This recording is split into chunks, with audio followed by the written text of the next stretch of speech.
Hello, all you positive heads out there. It's so good to be back with all you beautiful reflections of the one source consciousness that creates and animates all things. If you're new to this podcast, of course, we are super happy to have you here, and we just ask that you bring an open mind and heart to your listening experience and to be prepared to explore vantage points that I'm convinced will help shift or solidify your current understanding of the ultimate nature of reality in a way that is extremely empowering. Speaking of exploring powerful perspectives, I'm super excited to announce the release of my very first book, The Golden Key: Modern Alchemy to Unlock Infinite Abundance. If you're ready to alchemize the circumstances in your life so that your abundance expands to an entirely new level in 2021, head over to goldenkey.gift to download the audio or ebook as my gift to you by using the code POSITIVEHEAD.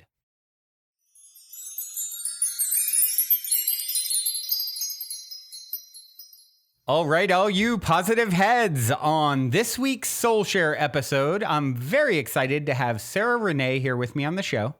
Sarah has been blessed with the gift of mediumship and also is a spiritual advisor as well as author. Super happy to have you here. Hello, Sarah. Welcome to the show, my friend. Hey, thanks so much for having me. Yeah, thanks for coming. I am I haven't had someone who has the mediumship ability, although I say that hesitantly because I think everyone probably has the ability to some degree. It's sort of like whether you've worked out that muscle. And of course, some of us are more prone to certain gifts than others. Like we can all shoot a basket, but not everyone was born to be LeBron James, right?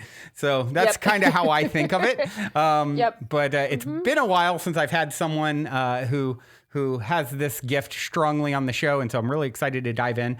Before we do, I'd like to start with the same opening cliche question I always ask. And it is this: you're in an elevator. The woman next to you looks over, says, "What's your passion?" You have 10 floors to answer. What do you say? You know, my biggest passion is that people, like, getting people to understand that they're not alone and that there's like heaven isn't this far off place, and that really we're surrounded by spirits, and angels and all of these other beings that are just invisible to the human eye, and that there's so much more to life than the day to day, and to just like kind of snap out of it. Yeah, right. That is a great passion, because there are so many people that feel, disempowered and like they're alone. And it just, I agree with you fully. It's just not what's going on. Although you can have the experience of feeling like you're alone if as a powerful creator being that you are, if you, intend to create that experience for yourself, abracadabra translates to I create as I speak, right? So yes, I've definitely felt alone. I think that's where that passion comes from, because I've had those, I had that moment and that time and addiction and isolation, and, so turning my life around and just seeing how drastically it changed everything for me. Like, I just want to tell everybody. Yeah. Well, like, no, you're meant to be here. Yeah. Well, and, a lot of people, of course, go through that sort of journey of, the addict then goes on to help those who are addicted. And it's like, you can't really be as helpful if you haven't, lived it. And so I think that's for so many of us, our journeys entail, going through the hardship then turns out to be a blessing and a tool for us later, right? Yes, 100%. Well, I'd love, Sarah, you touched on it very briefly with addiction and whatnot. I'd love to just hear whatever is relevant about your backstory to share, to give us, give the listeners an idea of, how you got here. Sure. Yeah.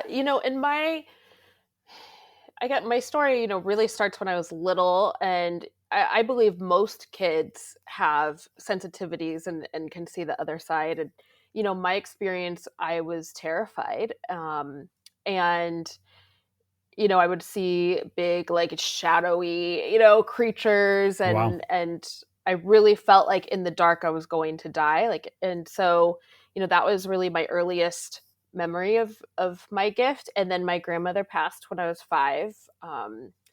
And I remember my mom taking me to the hospital because I insisted. I was like, she won't leave until I go. And um, her in the physical, right, her body was deceased on the bed, but I remember sitting next to her and talking to her and having a conversation with her about she was going to go away and I couldn't see her but she could talk to me and everything was fine. And Wow. I just got up and I was like, grandma's fine, we could go home now, like Wow. everything's good. And so that was really, I think, my mom, she was in her grief. It was her mother. So, she didn't really think, she was just glad that I was okay. Yeah, right. And so, but things like that continued on, even into high school. I felt weird. And I felt really, a lot of my story, involves me feeling like an outcast or really different from people. And, finally, when I was 18, somebody explained to me, I went to another medium astrologer and she was like, you have this ability. This is why, you feel these things and see these things and, et cetera. And it was like, everything made sense. And, I don't know if you were like this when you were 18, but I thought I was invincible and wanted to just dive into solving homicides and, facing all the dark stuff. And I totally re-traumatized myself and shut down again. And then mid-20s, I moved from Arizona to San Diego, got into yoga teacher training and really and then I got sober. And through my sobriety and yoga and that spiritual path, that's when my abilities like really started to develop. And people I would be like teaching yoga and their loved ones would be like in my ear talking to me. And, Wow. The rest is history. Here I am. Wow. That's quite the journey. So with your grandmother, was that the first time you had such a, impactful spirit communication, was right on her deathbed? Yeah, that was really the only positive, because I don't ever, I never remember seeing my other relatives or anybody around. So that was really the first experience of, someone deceased that I knew. Right. And to connect those, connecting those dots. Were you seeing her physically or hearing her or both? Or what is the experience like for you? I remember then seeing her like as if she was sitting on the bed. So I remember seeing her physically. Wow. And that's changed. Now I kind of see it more like souls step into my field and then I see things through their perspective. So that has shifted, over the years. Gotcha. So you actually feel as if you're seen through their or tapping into their thoughts in a way that they feel like your own.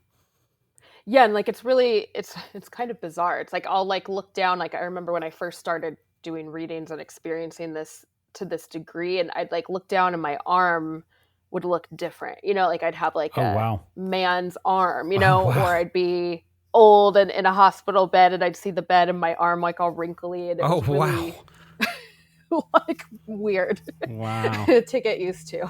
Wow. And that's pretty much standard for you then. With any time you're connecting, you can then sort of perceive them or what was their physical body or however they're sort of presenting it or remembering it in some way.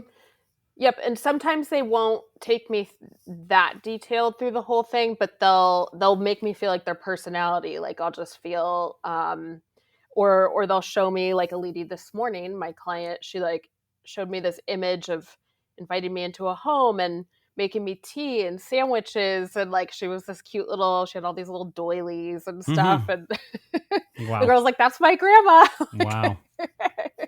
Wow.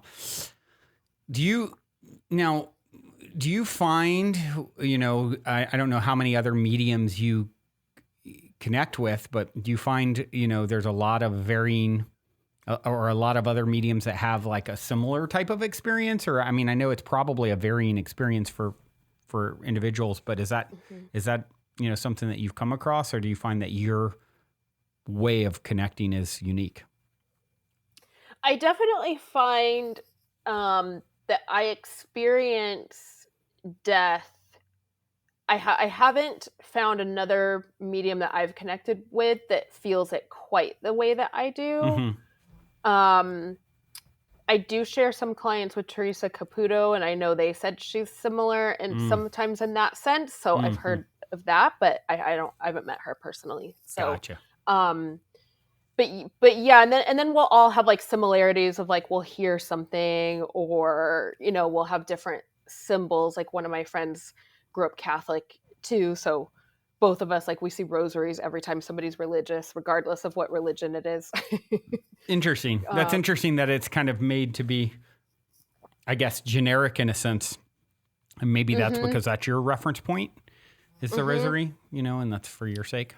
Yeah, it's almost just like a symbol, because I feel like they read from our minds, or they pull. Yeah. It's like your brain is like a card catalog or something. So. Right. Well, what I'd be curious to hear about from you, Sarah, is you've sort of, been tapping into spirit, for many years, obviously most of your life.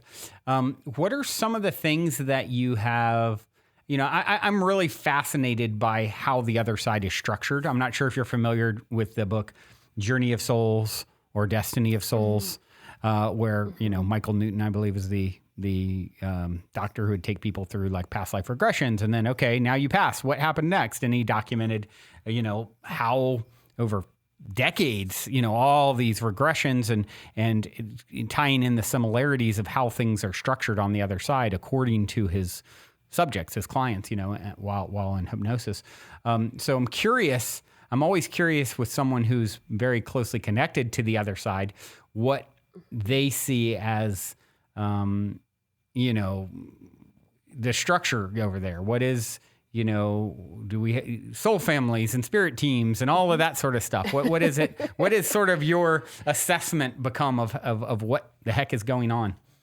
Yes. So, and it's so fascinating, all there is to it. But so it's, they show me, I guess, to start off with, like, what is the other side, right? Like they always compare it to like a high-rise building, I guess, to get a visual, where at the top is like God, right? And God not isn't a man in the sky, but God consciousness, right? And that's where kind of angels are, ascended masters, that sort of thing. And then there's all these other levels,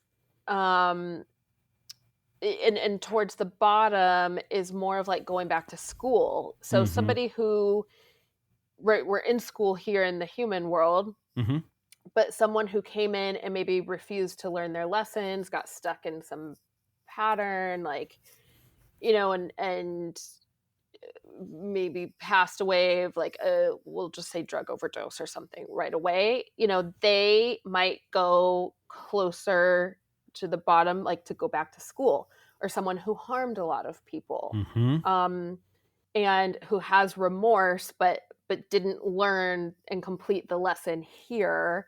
They might go in towards the bottom, and it's like they still get the love and the peace of the afterlife, but they don't get out of their lessons. They have to go learn. And then, so it's kind of like the more our soul evolves every lifetime, we learn more lessons, and then we kind of, move up on the ladder, so to speak, and until we get to the top, and then we can kind of come back as an angel or a guide and help other people, and that sort of thing. So that's kind of the structure, I guess, of it that they show me. And then,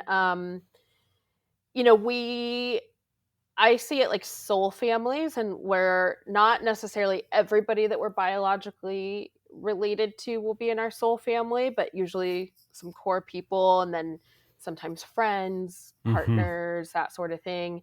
And how they show me is like the soul family, when somebody passes away, they'll watch over us from the afterlife, and they'll kind of wait over there until we all make it over there.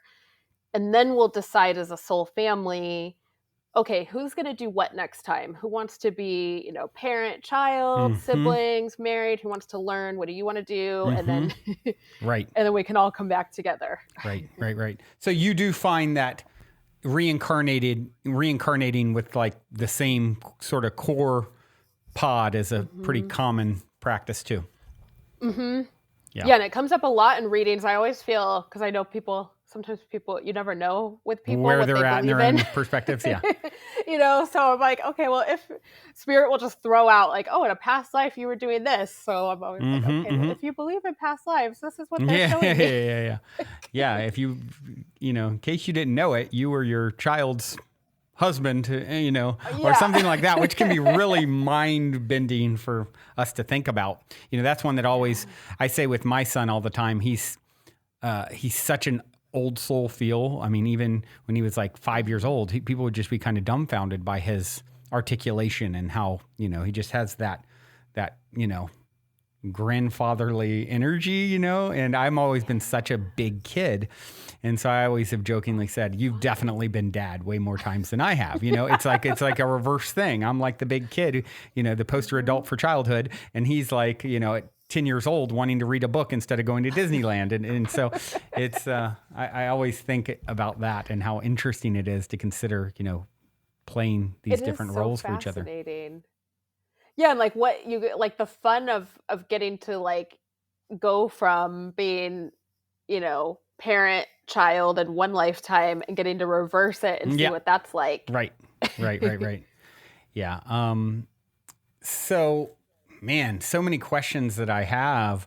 I'm curious what what is your thoughts on suicide or those sorts of things, or, people who, because suicide's one thing. And then let's say we're someone who's getting up there in age, was like, you know what, I've had enough. And I just, I want out and I don't want to go through the sickness that's ahead or whatever. I think of Robin Williams and that, I think that was part of his sort of logic, if I recall. That seems different from me than someone who's just like giving up on life in general. They're, 20 years old and they just like, I don't want to be here. I'm curious if you have gotten any insight into how those decisions, to self-exit, if you will, affect, what happens on the other side. Yeah. Well, and it's interesting. I like that you bring up those two examples because I have experienced both of those in readings and both very differently because suicide not as more of choosing to end your life because of an illness later on in life, but suicide more from depression or addiction or things like that. Usually they just give me this overwhelming feeling of being in the moment and truly believing that they're trapped and there is no other way. And they, like so many, it always shocks me how many souls come through and say, like, I just wanted to rest. I just like, and they know that it sounds ridiculous, but it's like in the moment they were so desperate just for some relief. It's like they just wanted that instant. They didn't really think it through of like, I'm never going to be able to come back. Yeah, right. And because in the moment, that's how much pain they're in. But they all have shown me instantly regretting because part of their soul's process, they have to complete their lesson. So it's a reset. They leave their body and then they're like, oh, wait, then they see clearly I could have done this. And found my way through it. I did have a way out. And then they're able to find peace. They are able to forgive themselves. They don't have to linger in that shame over there, but they all do express that they wish they would have stuck it out and tried. And another thing, I find that a lot of them go through some process kind of like what you touched on, giving up, but where their mind like really tricks them into believing that no tool is going to work for me. Mm-hmm. This therapy is not going to work for me, this Yeah. treatment program, whatever it is. Right. And they see, like, if they would have just been willing to try, it could have worked. Yeah. Yeah. That's got to be tough when you see like, oh, this was the path to take. Meanwhile, back to, learning how to crawl and talk and walk and, like all the time and energy to get right back. I always assumed into a similar scenario again where it's like, okay, hopefully you don't tap out this time. And Yep. Yeah, because it's like the soul needs to complete that lesson. Yeah. And, the one thing that I tell people, and that I see a lot of times when somebody who died of suicide is watching over, their loved ones who are still alive, is sometimes they'll learn their lesson through those of us who survive, because they'll see us deal with maybe the grief of losing them, or maybe our own addiction or our own struggles, whatever they are. And so by those of us who are here making the choice to get help, like, we're teaching them by example things that they can do their next time around. Yeah. Too, that could work. And so we're helping their soul learn and complete the lesson so that they maybe don't get stuck in that again next lifetime. Right. And then and it usually feels like that, those suicide, even when they're planned, it comes from like a place of pain, whereas in a place of not wanting to hurt people, but it's still, it's not like a clear mindset. Like, I have yet to bring through somebody young who ended their life from a really clear, solid place. Yeah. And of course. And then, the few people that I've brought who were older, who chose assisted deaths or things of that nature, usually it's very planned out. It's really thought through, and it feels really good for them. And it's really like their soul's like, I'm not going to suffer like this. I'm not going to put my family through this. Yeah. It's just a totally different mindset. Interesting. Yeah, I had one time my family, or a couple of my family members, did a reading with Lisa Williams. Do you know who Lisa Williams is? She used to have a show years ago. It maybe 15 years ago or so, she had a show that was kind of like John Edward, if you remember him, similar to that. And so we had a reading with her, and it was really interesting because I had my brother's partner years ago happened to, like, they broke up and she committed suicide, and she was young and just so sweet and kind, and just, it wasn't like the super troubled, like, drug addict or, it was almost like she was just like this sensitive soul who just didn't want to be here. And it was like, when they broke up, it was kind of like, oh, I knew this place wasn't for me. I just, it contributed a lot to her taking her life. And what was interesting, she came through in this reading that we had, and what she said was really interesting. She said she did it because it was her turn to save my brother. So basically referencing in some way that her taking her life somehow served him, which it did lead to him moving across country, which then led to a very successful business that we had that wouldn't have happened. I can look at the ripple and see, like, how the ripple of what she caused that even affected me too, but what an interesting message. It was my turn to save him. And she had my mother's birthday, and I have a crazy amount of synchronicity around my own birthday, and so I always look at that as energetic ties, and so I thought that was a very interesting message to receive from the other side. Yeah, that is interesting, and I think it shows how they see the bigger plan. Yeah, right. Whereas we aren't even aware. Even when we're aware people, we still aren't aware. Yeah, right. Fully. Yeah, I always say that, our humans are playing checkers and our higher self is playing chess. And so Yep. it's a whole different level of game, and so, and of course I find it just fascinating to understand what that process is like. I mean, I hear sometime, what it's like when they transition as well. I mean, do you find that some people, let's say they had they died abruptly or suicide or something that's a little, maybe murdered, where it can lead to a transition that's rockier for them, like they're stuck, or any of these kind of ideas that we've heard of. What do you know about all that?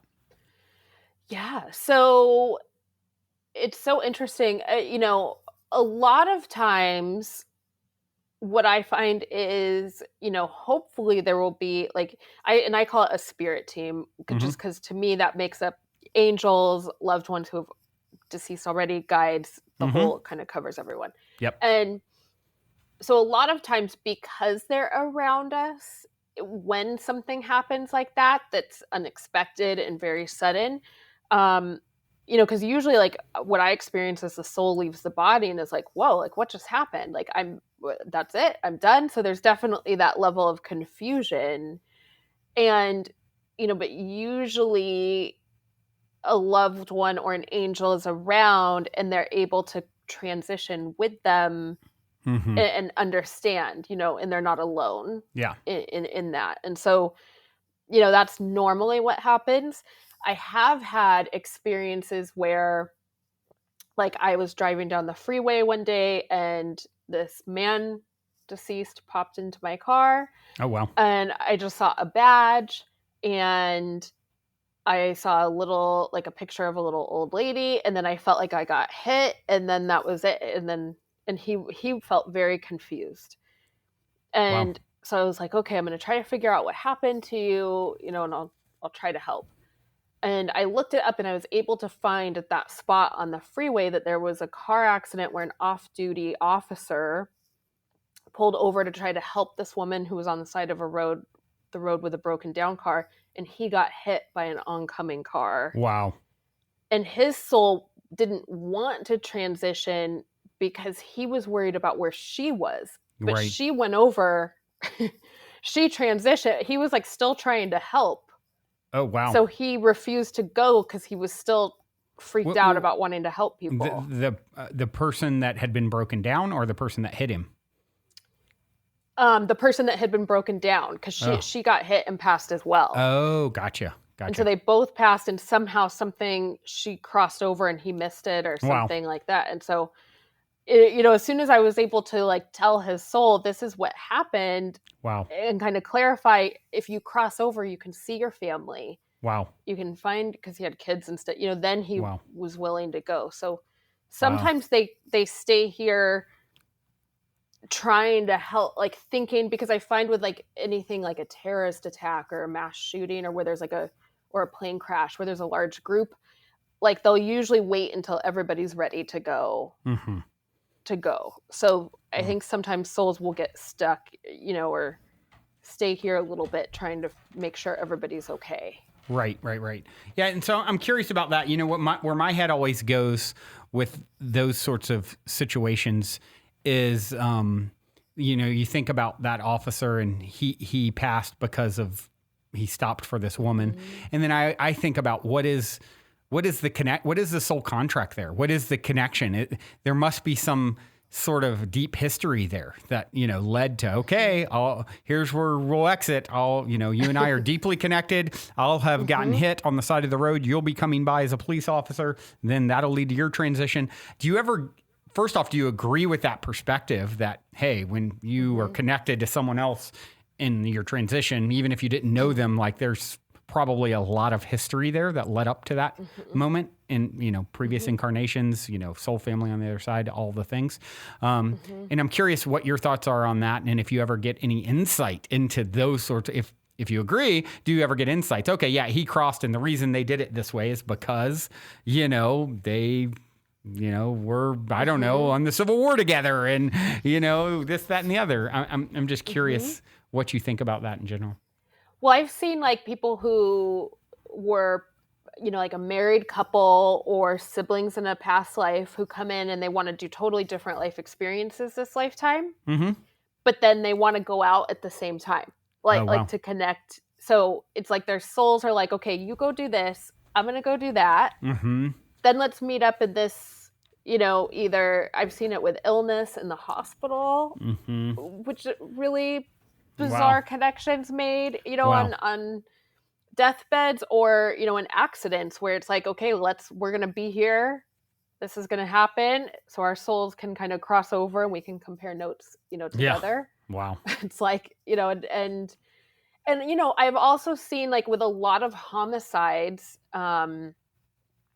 it's like another person's free will interrupting divine will, and sometimes there's a soul contract, but sometimes there's not, and it's just pure human free will cutting off, interrupting, and where there can't be an intervention, like, in time to stop it. And so or when people are, like, really badly abused or molested or that type of stuff, a lot of times that's that human's free will. And so, I see, like, in cases of clients who were tortured or something, as children, where they actually develop a stronger faith, because of that disassociation, because it's like their angels take them out. They can't stop the person from harming them, but they can at least pull them out of their body so that they don't feel the harm and try to protect them through it. And help them, like we were talking about earlier, use that as a way to maybe help others, later in their life. Right. Yeah, that's an interesting thing to think about. I mean, I've always, for me, intuitively, what feels most likely is any sort of exchange that is happening between souls. There's some sort of a energetic karmic tie that is the underlying sort of contract, if you will, for it. But you're saying you feel like it's not always that way. It's not always a soul contract, and it can sometimes be like a left field sort of happenstance sort of thing. Yeah, and I've seen, like, with really where people, or like I'm trying to think of another example. A lot of it is with, like, molestation or childhood trauma or torture, things like that, but also in the case of, like, satanic rituals, which I don't think I don't see those as commonly as sometimes people make them out to be, but I have seen a couple cases like that where people they disconnect from, like, their higher self and go more towards a darkness, and then they do things that darkness really just works through them to try to inspire hurt and pain and suffering. And how I see it is, it's not like that was the divine plan. It's like, it's here, and we have the opportunity, victims or the families of victims, to transmute that energy, and make it something different. Yeah. And I guess that's where the, something beautiful can be born from something traumatic, I suppose, in that instance. Before we continue on with today's episode, I'd like to take a moment to tell you a little bit about my very first book, The Golden Key: Modern Alchemy to Unlock Infinite Abundance. The concept for the book initially came to me in a dream and has been followed by a next level amount of synchronicity, confirming for me that the information in the book is pertinent to get to the world at this moment in our collective evolution.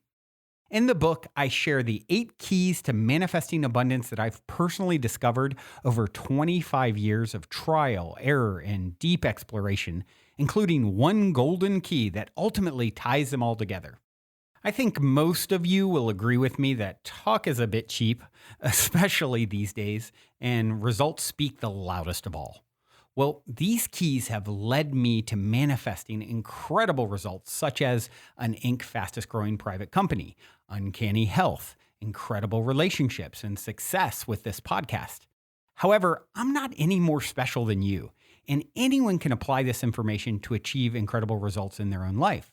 I also believe waking up our planet by sharing these keys to abundance is the quickest way to help us to transition our home into the planet of paradise it is destined to become. Which is why I'd like to gift the book to you at goldenkey.gift when you use the golden key code POSITIVEHEAD. I would also like to invite you to create your own unique golden key code so you in turn can gift the book to others, as well as invite you to participate in a unique abundance manifestation game with me and the other readers that is outlined in detail at the end of the book and on the website, where readers are also going to share the inspiring results of their abundance manifestation experiments. Lastly, I'm going to practice what I preach by sharing 50% of the abundance generated from the golden game and sale of the other golden goodies on the website with you and all the other readers. So if you're ready to alchemize the circumstances in your life so that your abundance expands to an entirely new level, head over to goldenkey.gift to download the audio or ebook as my gift to you by using the code POSITIVEHEAD. Also, if you end up loving and appreciating your gifted copy of the book, please take a moment to go to Amazon and give it a review, which will greatly help me reach and unlock more hearts with the golden key.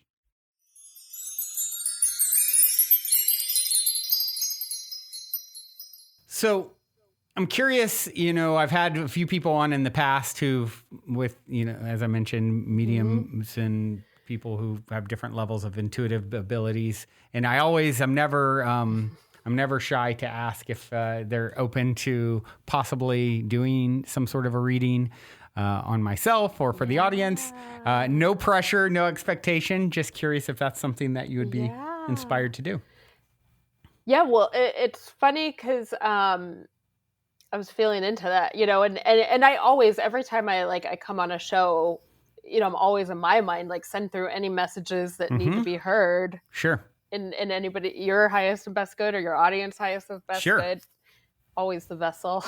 Yeah. Makes sense. They all know. But it's funny, I keep seeing this male energy with you who feels, he feels like fatherly or grandfatherly, and he keeps taking me to his desk. I feel like I'm going through paperwork, and it's I feel like I work a lot, and he keeps showing me shuffling through paperwork. So I don't know if it was he was messy or it's or if he had a method to his own madness, kind of a thing. I feel like it might make me crazy personally, but right. And because he's fun. It's I feel like there's this, it's he keeps laughing in my head, getting a kick out of this conversation, because I don't know that he would be the biggest believer in this. And so I feel like he's acknowledging that your journey with all of this stuff has opened his eyes to so much more interesting than he, ever thought. And he's he really feels, I almost wonder if it's more grandfather, because he feels really old school, really old fashioned, interesting. And because he's referencing really starting kind of the foundation for the family line, really starting, the home life and getting, buying a house and getting settled, the first generation to really settle down and Gotcha. pave the way forward. Interesting. And with his passing, he keeps referencing, I feel like I have this back pain. I don't know that that's what killed me, but it's almost like bed sores. I don't know if he was bedridden or something, but it's he makes me feel like I have really bad back pain. And then he takes me to my chest, and it's funny, it's not funny, but sorry, they always laugh, but he's because he's laughing about how it seemed like it was taking forever. He felt like he was just lingering on. And then when he finally did pass, he was well, wait, but that was it. Yeah. I'm already done. Right. He's like, it seemed like it was taking so long, and then it felt like he was just there gone, like in a snap, and he's like, oh. That was anticlimactic. Yeah, like he was like expecting like way more. Yeah, right. But yeah, and he's dressed nice. It's like, and he keeps showing me like there's a picture. I almost feel like there's a picture of him in like a suit, like it almost feels like an after church or like after a wedding. It's like he's not total tuxedo, but like a nice like suit jacket. When I ask like what he looks like, that's what he shows me. So I don't know that. Interesting. Yeah, I mean, I do have two grandfathers. Both my grandfathers have passed. Okay. So, yeah. One was when I was pretty young. I mean, one I didn't know. I mean, I know of him, and I met him and all those things, but I didn't know him well. The other I knew pretty well, but I was maybe 11 when he passed, so I was still pretty young. Okay. So, yeah, still kind of like. So, yeah, I would have to. I would have to check, to you get might have some, to check that cause of death and see. Yeah. I never know. I'm like, I have no idea. You get what you get, right? Yeah, like I get whatever they show me, but I just feel he feels like really happy, like watching you talk about all these things, because I feel like they would just be so outlandish to him. Yeah, right. Well, but it's like he really is getting a kick out of it. Right. Yeah, I definitely don't think either of my grandfathers were sort of into this world of, they weren't having conversations about mediumship, I don't believe so. Yeah. That would make sense. Yeah, and he doesn't even feel like overly religious. Like he kind of has that like maybe neither he went to church or something, Okay, neither one. One went to church just for my grandmother occasionally, I think, but some, but not, and the other not at all, so. Yeah, because he just feels like very much like it's just not. Yeah. It wasn't his cup of tea. It's like not that he hated it, but that's how he's like, it just wasn't my cup of tea. Yeah. Like it wasn't, my thing. And he's showing me, in a connection with coming to get a female when she passed and helping her to cross over. And when she steps into my field, she keeps taking me to my head, and it's like I almost feel like I can't see properly, and it's like I can hear. And so I don't know if it's like medication, like right before, but it's like I can't. It's almost like when you're so tired and you want to open your eyes, but you can't. Yeah. Because it just makes me feel like I can't quite see everybody, but I can hear. Like I'm very comforted knowing that people are around. And it's. I don't know if she went into like a slight coma before her passing, but she shows me like standing next to her body before her body actually passed. It's like her soul checked out while her body, because she's like, her organs had to like shut down. It's almost like she, because she's like, her passing, I just feel like all of a sudden like falling asleep. And then I'm like next, like I don't even feel like the gasping for air that a lot of times comes. I feel like she's like, no, like I left. Like I was able to leave right before that. And then she shows her organs like shutting down and her body shutting down. And she's showing like it's interesting because she's referencing like I feel like she was always helping everybody else, and like she didn't really stop to think about like what she, like if she was really, like she just, I feel like she was so selfless that she was always helping everybody in the family and never. So she's like, she's showing like right after she left her body, like getting to go see everybody and see their reactions and see everybody talking about her and sharing stories about her. And she's like, wow, like I really, like it's not that she thought she didn't matter, but it was like she finally got to take it in. and like really feel it. Right. And she's like, she just feels so proud of her life. Like because she's like, she didn't, she's funny. She's like, she would have never thought that she did like big things, like quote right, unquote. right.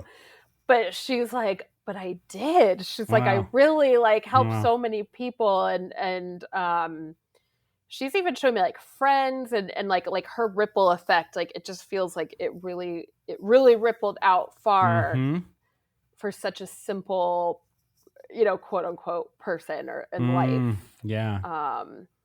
And she's also referencing a child that has her name or like her middle name, or that's somehow named after the names are connected. And and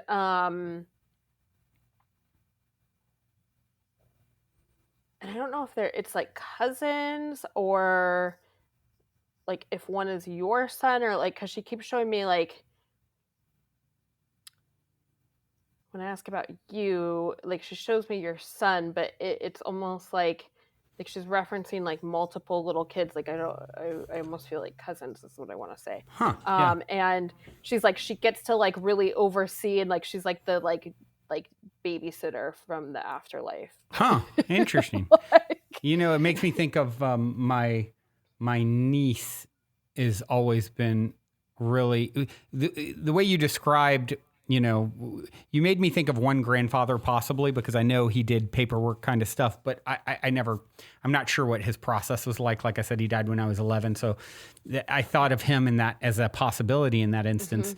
And he did have something in the chest, heart attack ultimately. But then his wife, my grandmother, it's funny because my niece, the cousin of my son, she has always been like really sort of, obsessed is maybe a strong word, but like, my grandmother, her great grandmother died before she was born, but she's always been just like felt very connected and identified with like that, like she's watching over me and like, just like, just overly taken with her, And so it makes me, she doesn't have her name, but makes me wonder if maybe that's what because when you said cousins, I thought of that. And, and she definitely was one of these people who was not a big person, but overly selfless. And her ripple has definitely went far and wide, and in people that she inspired. And so, including me, so, so, even I think of like me and now the niece, my niece has done the same thing. I started signing cards the way she used to, which she always would sign oceans and oceans of love. And that was like her little trademark thing she would do. And now my niece, it was my brother's birthday a couple days ago and she signed it that way. And I'm like, oh, it still goes on even though you didn't know her, So. Oh my gosh. Oh, I love that. Yeah. So. I have chills. Yeah. I feel like she feels like an amazing soul, like such loving, pure energy. And she was very pure, like very childlike and just good, to almost, she got taken advantage of a fair amount because she would just so selflessly do for others, Yeah. Yeah. But she's like, she doesn't regret it. That's like what she's like, but I don't regret, like, cause she's like, she knows that she made a big difference in the world. And, she's also, because are you married? No, I'm not. Okay. I am in a relationship, but not married. Okay. I'm like, we're on a show. I don't really want to ask him if he's going to propose. You can say anything you want to say. You can say anything. Is there some divine, like, do you feel like you met the person that you're in a relationship with? Like, I feel like she might have been playing matchmaker. Interesting. She's like really showing, and then she's like keeps referencing a wedding ring. Like, and I feel like she's like get on it. Oh, wow. That's funny. Yeah. It's interesting because I have a sort of a non-conventional relationship. We're very close and, even live together, and we have an open relationship.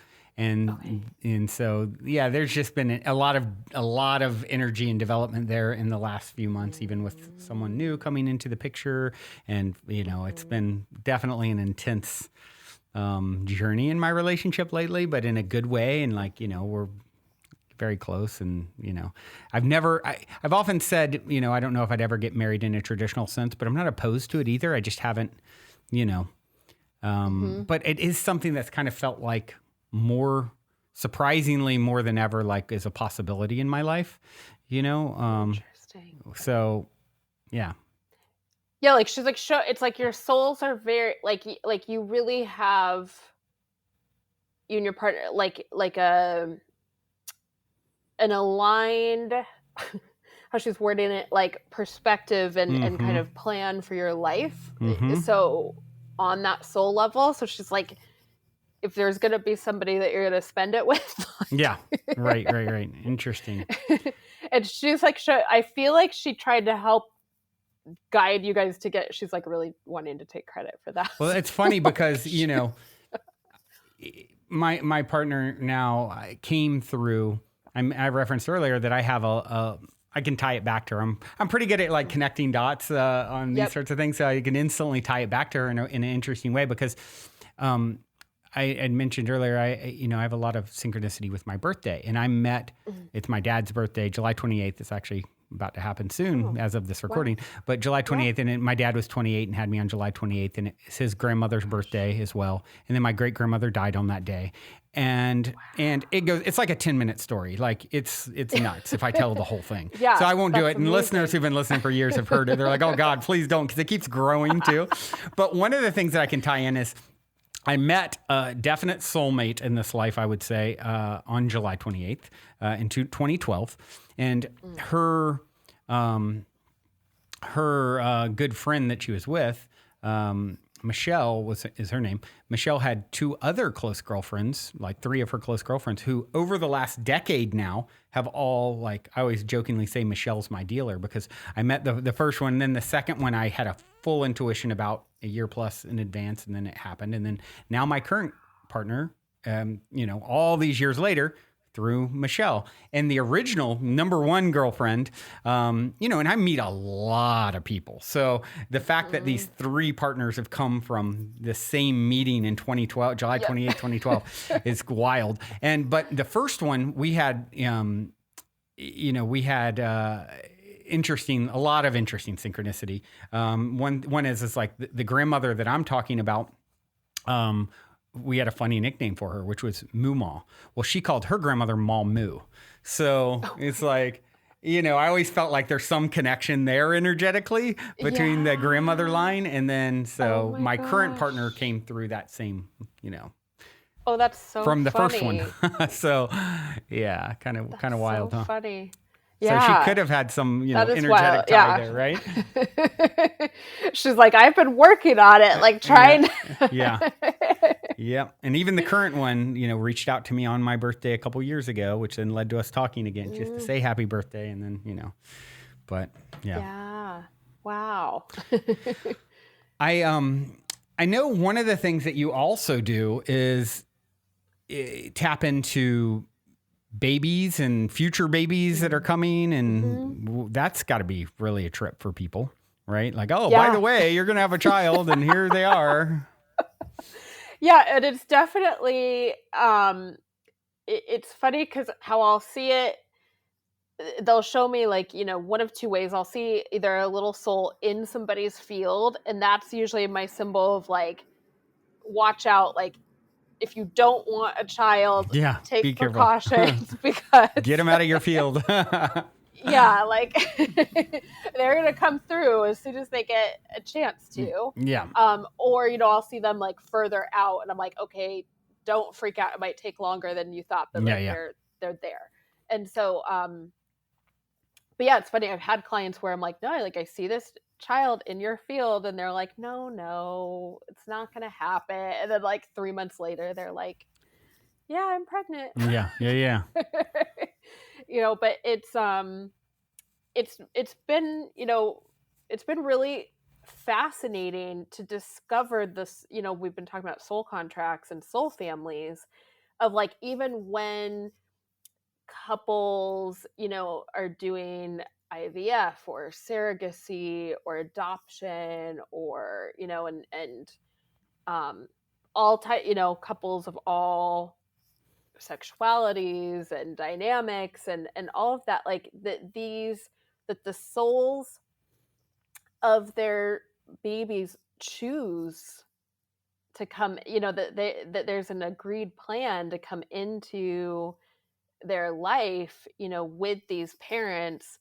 And where if it can't happen in a traditional physical way, they'll still find a way. They still, it's not any less divine. And the Right. same thing goes if it's not divinely planned and aligned on a soul, we can do all the science in the world, Yeah. and we can't Yeah. force it.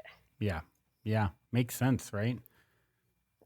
Yeah, I had one client going through IVF, and she was getting like monthly sessions and we were connecting with the soul of her child, and I was sensing it was a girl. And so her doctor insisted, like, he was like, the boy, the male embryos take easier or something, or stronger than the girl, so let's try those first. And her husband really wanted a boy. And so I'm like, I don't know how it's going to go, but okay, I'm not going to tell you not to do it. So she went through, 2 rounds trying boys. Neither one took.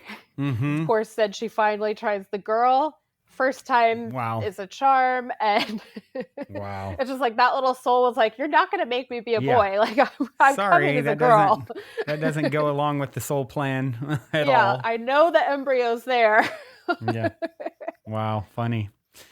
It was really interesting for me, somewhat synchronistic, to have this conversation scheduled with you today because, I went to, I have an interview. Let me look and prep a little bit, and today I started my day before even knowing that we were going to talk and have this conversation with a call from my son, who one of his friends from high school who, used to be at our house fairly regularly. And he was kind of like a little bit of the troublemaker. I remember he came over and he broke some stuff at our house, and, he's just like a little too rambunctious and wild. And my son didn't see him for a number of years and now has recently reconnected with him. Well, he just got word this morning that he overdosed last night.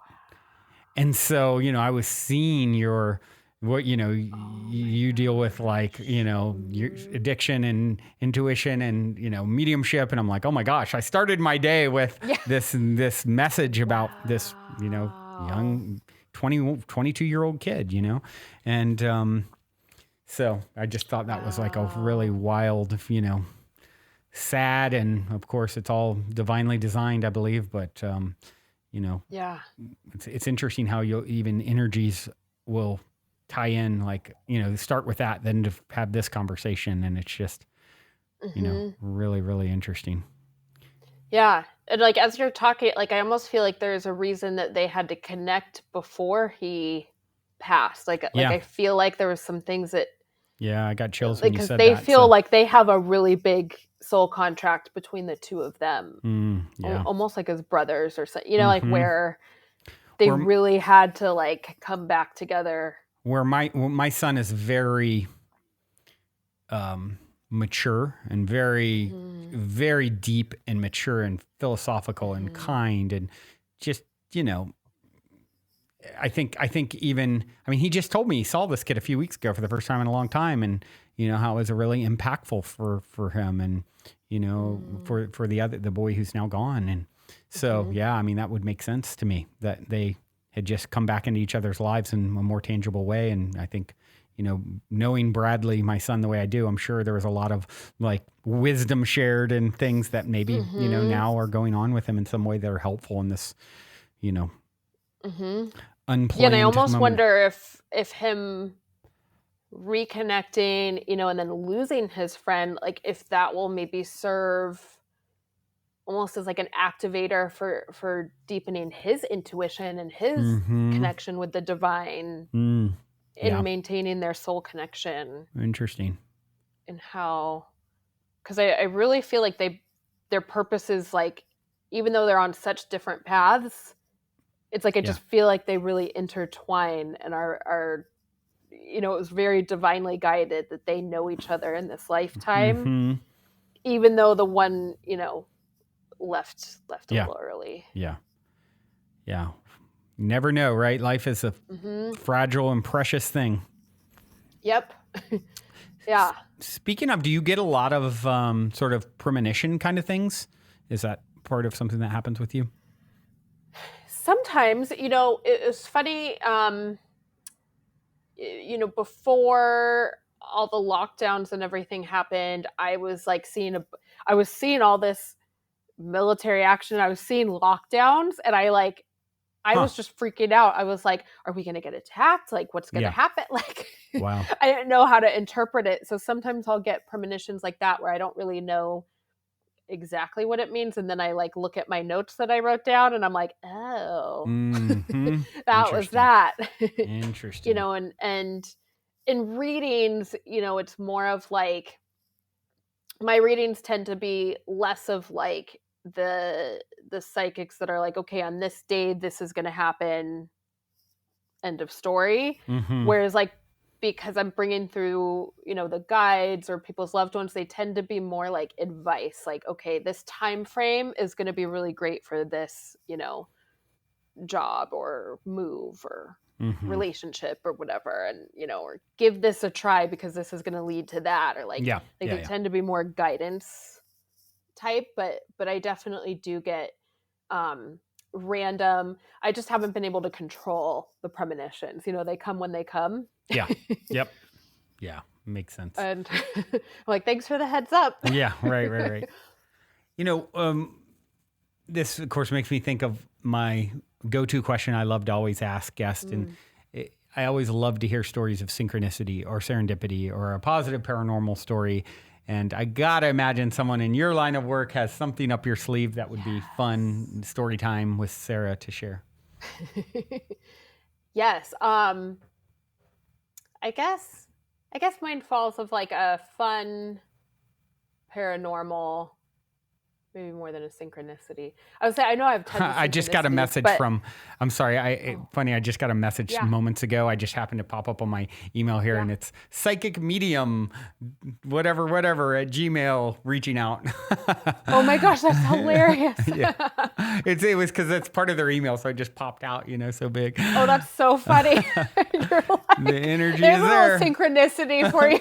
I mean, that happened right now, Okay, I get it. Sorry, I didn't mean to interrupt. That's I just amazing. had to like. No, you're fine. That's really funny. I love all the synchronicities. I feel like synchronicities are so normal for me that I don't even like think about them like that. But because I'm like, oh, of course that came up.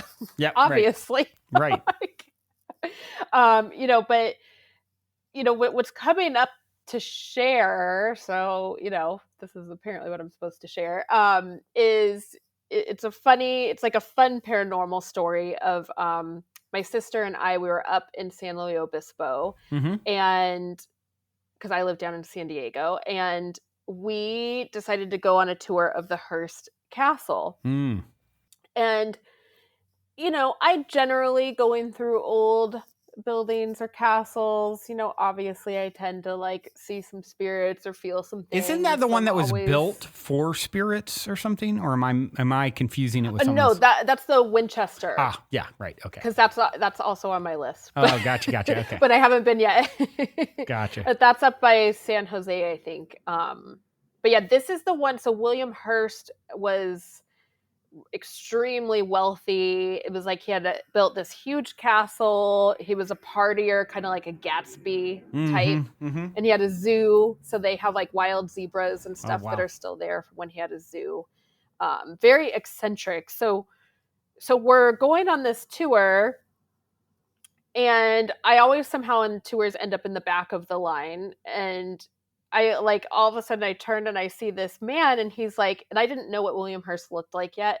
And he's like dusting off this like vase, and then he's like, look at these look at these baseboards, look at the detail. And I'm just like, yeah, they're nice baseboards, like, Yeah. and then like every room we walked into, he's like, look at that window, like look at where that was placed. Look at that chandelier. Like And he was just going around with you on the tour? Yeah. And he was just like, I'm like, yes, like I get it. Like I was kind of like annoyed to be honest. But then, and so we get to the room and he's like showing me how he used to work with all of his papers spread out, and everything. Mm-hmm. And we get into this room and, the leader of the tour is like, and Mr. Hurst used to work here and he had this long table brought in, even though he'd often work on the floor with all of his papers spread out everywhere. And then he showed us this painting of him and it's like, sure enough, it's like the exact guy that I'm seeing. Whoa. And it was funny because as he would talk about his personality, like I could see that in this spirit because he was so like excited to show off his house and his stuff. And like, he just was very like proud of his wealth and very charming, like dressed really that, like just, you could tell he liked to be the host. Yeah. And, right. Wow. So that was so I always joke, like I got a tour of the Hearst Castle from William Hearst himself. Wow. But when you saw him, you were aware that you were seeing him in spirit, right? Yes. Okay. It wasn't like, oh my gosh, hold on. Okay. Yeah, no, I had that awareness of okay, this is a deceased soul. But I didn't know. I was like, maybe he used to work here. Yeah, right. Like I didn't know until I saw the painting. I'm like, oh, it's actually you. That's like, you. Wow. Thanks. It's like a celebrity. Yeah. How funny. That's really, really interesting. So I always, I think it's like we all go when we go to like museums or things like that. Like I like to tell people to note like that the spirits, like they like to hear if you're enjoying your time too. Right. Because a lot of them do check in, like they get great joy, out of their legacy being shared, with all of us. So Right. Well, that is a very fun and unique way to experience. So have you been to the Winchester house by chance, or is it one on your list to go to? It's on my list to go to. We're hoping next. Cool. Next time, or when things start to open up more. Yeah. So, and you mentioned you're in San Diego. Have you been to? I think it's called the Haney House or Haley House or Whaley House. Whaley House. Have you been to the Whaley House? Yes. Oh my gosh, we go all the time. Oh, really?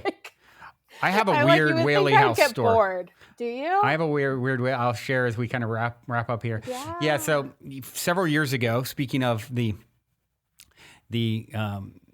first girlfriend that I mentioned who had the grandmother's name almost similar, and I'll also share because you'll find this interesting.